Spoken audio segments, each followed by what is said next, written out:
So you're torn between an MT07 and an MT09, huh? Well, I've got the solution right here. Just get both, don't choose, bye bye. No. Most of us don't fill our toilets with money and have to choose our motorcycle wisely. Both the MT07 and the MT09 offer specific benefits, but which one is the better bike? Well, in today's video we'll compare both of these Japanese naked bikes to see which one does what better. Let's get this out of the way first. There is no objectively better bike between those two.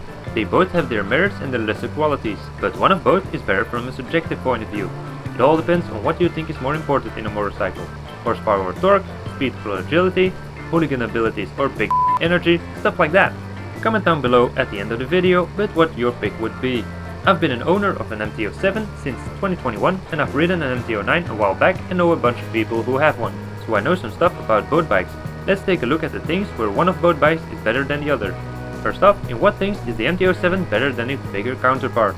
Yeah, I know, why don't I start with the MT09? It's more powerful, come on, just buy it and yeet it! Big bike means big d***, yeah!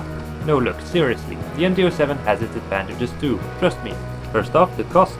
The cost of buying and owning an MT07 is cheaper as the buying price is quite a bit lower and the insurance cost, the maintenance cost and the consumption are all lower. Both the MT09 and the MT07 have a 14-liter tank, but the 07 can do a lot more kilometers with it. The max I once did while riding economically was 310 kilometers on a tank, while the most you can get out of an 09 is about 220 kilometers according to some users I know. That's a 90 kilometer difference per tank. While you would be stranded on your MT09, my MT07 would have enough gas left to pay your mom a visit. This is a big plus for the MT07 because on one hand it's less expensive and on the other hand it's more practical as you need to get gas less often. Combine this with the fact that it has more than enough power, it's a big advantage for the MT07 as the surplus of power in the MT09 is practically only usable on track and on the highway. Next subjective positive about the MT07 is the raw nature of the bike. Besides the ABS, it pretty much has barely any electronics before this year's 2025 model. So for those of you who like a bike with a rawer feel to it, this would be a very nice pick. The newest Gen 4 model has rider aids like traction control and multiple rider modes to choose from. I did a complete overview of the newest MT07 in another video, so if you want to see more, check it out. But also having a choice between the MT07 with a big electronics package and one without is something very positive. The more choice, the better. Next up, the power delivery. Yeah, the MT09 has a lot more power, but the peppy CP2 engine has such a good amount of torque on tap anywhere in the rev range in a way that it makes it a joy to ride.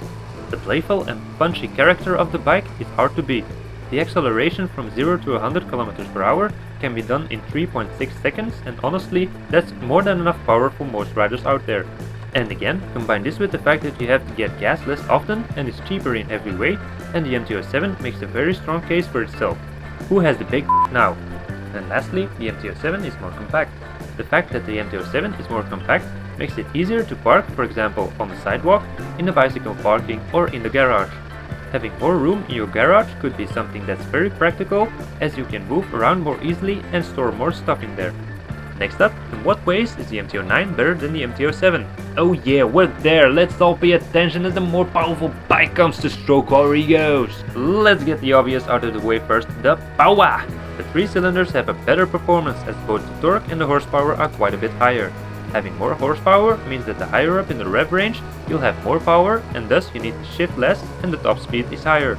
It also means that you get to look down on your riding buddies that ride the baby MT07 and feel like the bigger boy. Yeah, I got the fastest bike, eat dirt little kiddo! Next up, the upgraded version and the suspension. The MT09 has an SP version while the MT07 does not.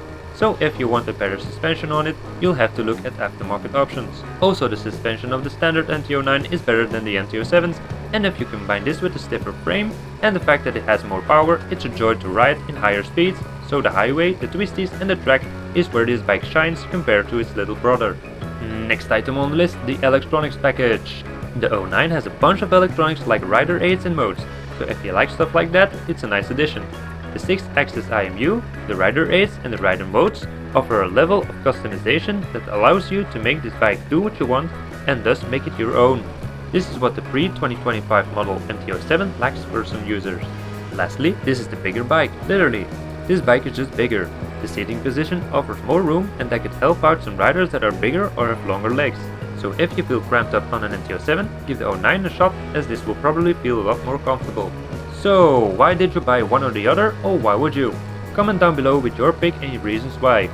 I put a lot of effort in these videos, so if you like them and want to see more, go ahead and subscribe. See you in the next one, and ride safe! Well, hello there! You've made it to the end of the video, congratulations! For this, you've unlocked random life advice. If you go out swimming in the ocean, bring a friend, and your chances of getting eaten by a shark will drop by 50%. Bye bye!